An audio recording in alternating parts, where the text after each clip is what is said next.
Let's tell you that the back and forth between the federal government and the National Assembly over the amended electoral bill may soon be over. This is because the National Assembly has now harmonized the Electoral Act Amendment Bill to allow for direct, indirect, and consensus arrangements in political party elections.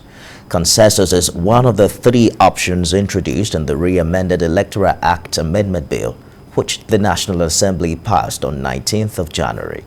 National Assembly correspondent GBAJABIAMILA has details. First legislative day of the week, the House of Representatives retired into a closed-door session shortly after the leadership came in. The meeting lasted for about 20 minutes, and then the lawmakers took on the task of the day. Speaker Femi GBAJABIAMILA moves straight to the rescission of the earlier amendments to the electoral bill to accommodate the consensus clause as earlier passed by the Senate, and the rules were suspended.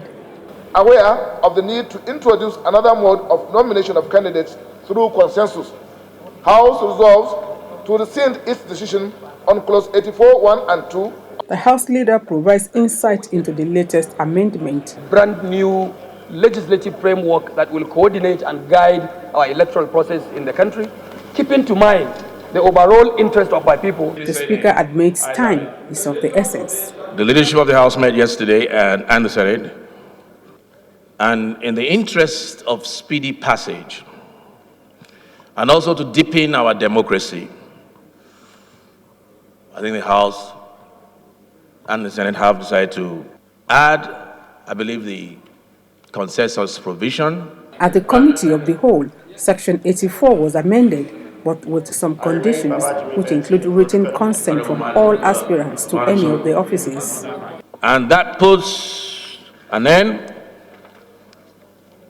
to hopefully what will be a brand new, forward-thinking, progressive electoral law. Carried.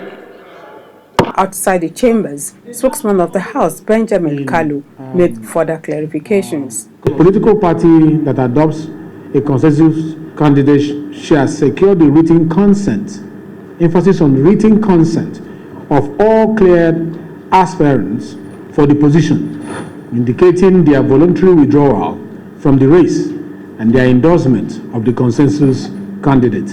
The House is convinced the Electoral Act Amendment Bill now has no hurdle to cross as it heads to Mr. President for assent. The hope is that Nigeria will soon have a brand new electoral law to guide its processes. GBAJABIAMILA, TVC News, Ibrahim.